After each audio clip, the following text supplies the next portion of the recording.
देश में लोकसभा चुनाव की सरगर्मियों के बीच अब महाराष्ट्र कांग्रेस के नेता विजय वडेट्टीवार के 26/11 हमले में शामिल मुख्य आरोपी अजमल कसाब और बलिदान हुए वरिष्ठ पुलिस ऑफिसर हेमंत करकरे को लेकर दिए गए बयान से एक नई बहस छिड़ चुकी है। हाल ही में मीडिया से बात करते हुए उन्होंने कहा कि मुंबई में हुए 26/11 के आतंकी हमले में मुंबई एटीएस के पूर्व प्रमुख हेमंत करकरे की मौत आतंकी अजमल कसाब की गोली से नहीं बल्कि आरएसएस के वफादार पुलिस अधिकारी की गोली से हुई थी। यही नहीं, वडेट्टीवार ने इस मामले की पैरवी करने वाले अधिवक्ता और उत्तर मध्य मुंबई से इस बार भाजपा प्रत्याशी उज्जवल निकम को देशद्रोही तक करार दे दिया। वहीं अब इस मामले में खुद उज्जवल निकम ने प्रतिक्रिया दी है। उन्होंने कहा कि कसाब ने बयान में खुद कबूल किया था कि कामा हॉस्पिटल से बाहर आने के बाद उसने और अबू इस्माइल ने पुलिस पर फायरिंग की, जिसमें 3 पुलिसकर्मी मारे गए। उन्होंने कहा कि आपका आरएसएस से झगड़ा हो सकता है, लेकिन आप मुझ पर आरोप लगाकर क्या कसाब को हीरो बनाना चाहते हैं? जो शख्स इस बार एक पहला बयान देते हैं कि उज्जवल निकम देशद्रोही है और उसके लिए आधार लेते हैं कि जिनको शहादत मिली हमारे पुलिस ऑफिसर करकरे जी की, वो कसाब या अबू इस्माइल की गोली से नहीं मरे, लेकिन कोई आरएसएस के बंदे ने उनको मार डाला। फिर दूसरे दिन जब हमने इस पर हल्ला कर दिया, ये स्टेटमेंट पे हमने अटैक किया, तो उसके बाद उन्होंने कहा कि मैं एक police officer, retired police officer ने एक किताब लिखी, उसके आधार पर वो कह रहे हैं।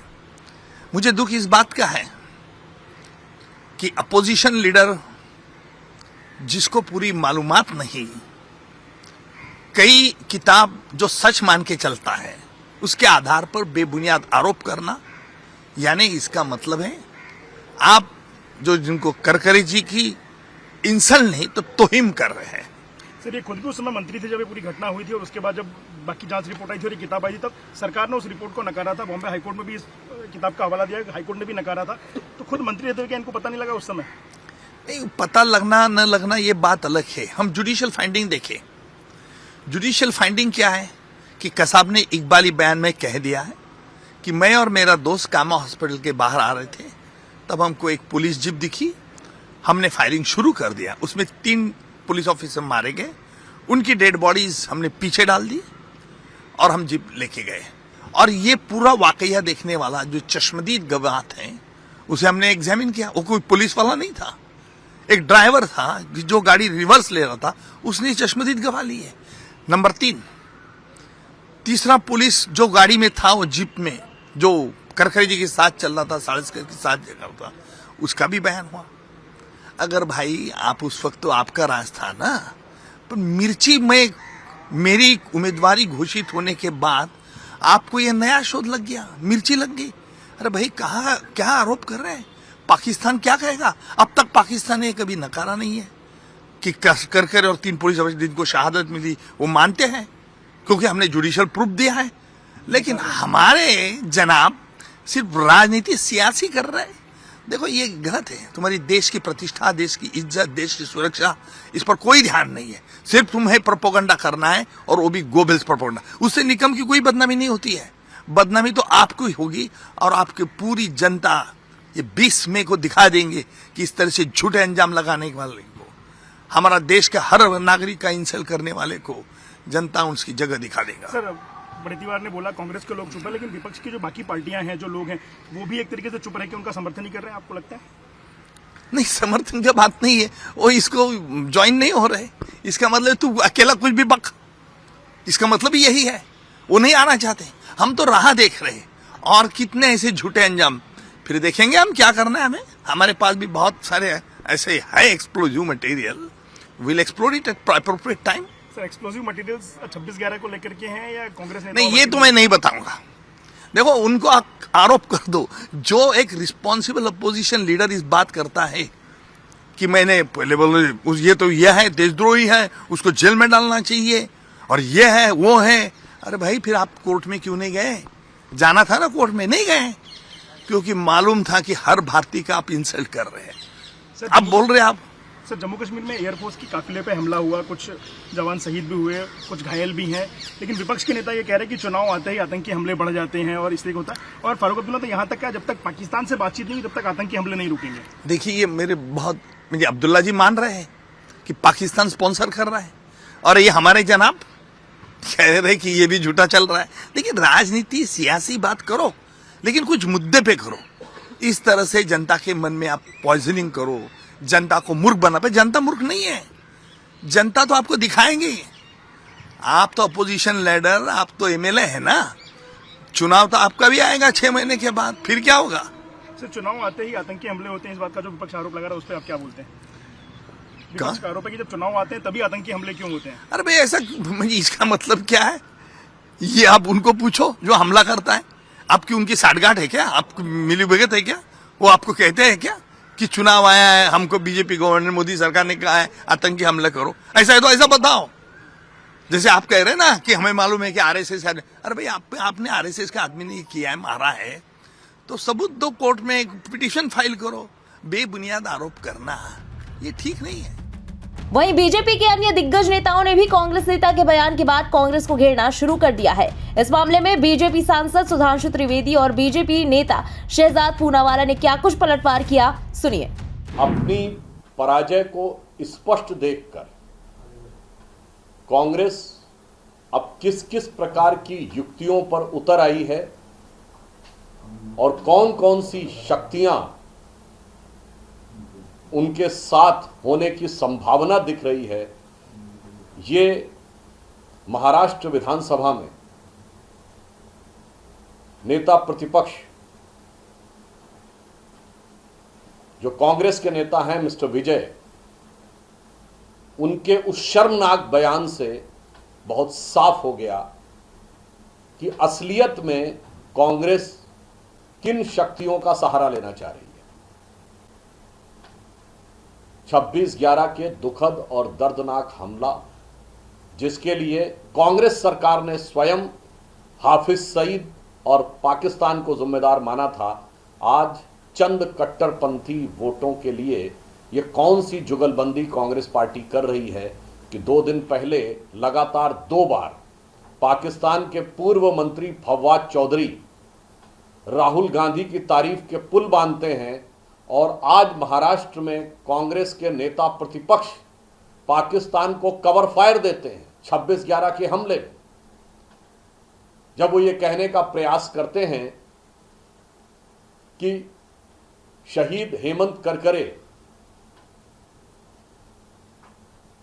उनकी शहादत पाकिस्तानी आतंकवादियों ने नहीं की, इसके द्वारा वो शहीद हेमंत करकरे का की बलिदान का मजाक उड़ा रहे हैं।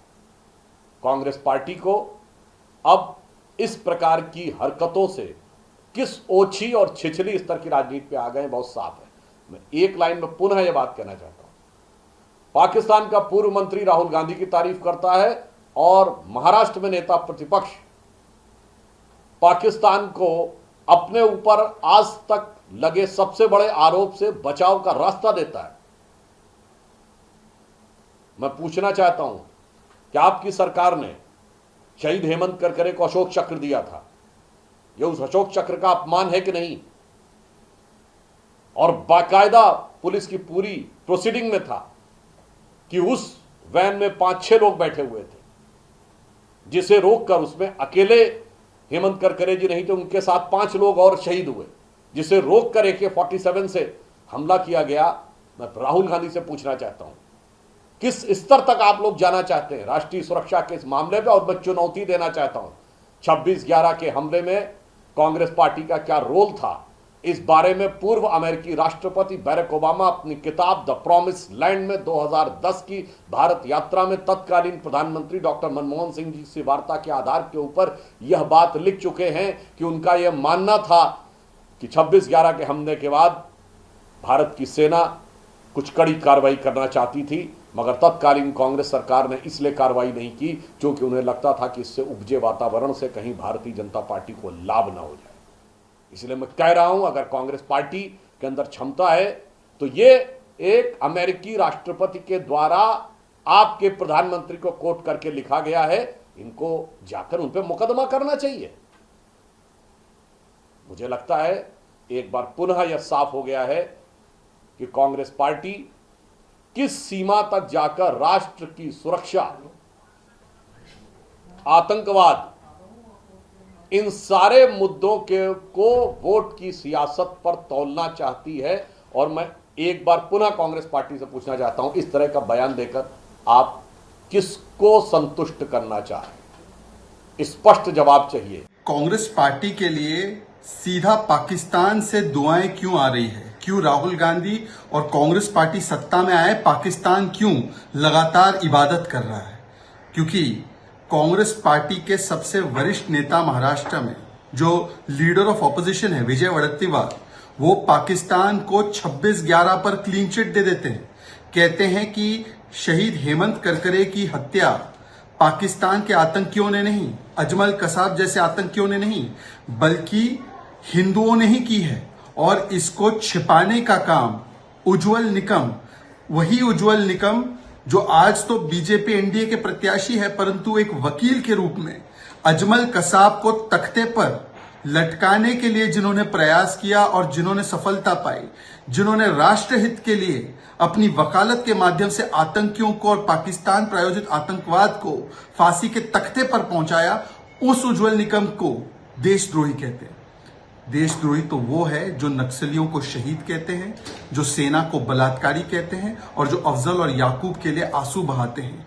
कांग्रेस पार्टी के कई ऐसे प्रत्याशी और नेताओं ने, महाराष्ट्र के असलम शेख ने भी और कांग्रेस के कन्हैया कुमार जो प्रत्याशी है, उन्होंने भी आतंकी नक्सलियों के लिए किस प्रकार से आंसू बहाए हैं, ये किसी से छुपा नहीं है। बाटला हाउस एनकाउंटर में भी किसकी आंखों से आंसू निकले और किसने मोहनचंद शर्मा जी की शहादत का मजाक उड़ाया, ये किसी से छुपा नहीं है। परंतु कांग्रेस पार्टी आज राष्ट्र नीति और राष्ट्र सुरक्षा जैसे मुद्दे पर भी आज जिस प्रकार से वोट बैंक की राजनीति कर रही है, ये उनके असली चेहरे को दिखाता है कि मोदी विरोध में और बीजेपी विरोध में उतरते उतरते आज कांग्रेस पार्टी ने पाकिस्तान को भी क्लीन चिट दे दिया है और इसीलिए पाकिस्तान लगातार कांग्रेस पार्टी के समर्थन में उतर रहा है। ये आज स्पष्ट है। अगर ये कांग्रेस पार्टी का अधिकृत बयान नहीं है तो राहुल गांधी और सोनिया गांधी बताए कि क्या कार्रवाई करेंगे इस नेता पर।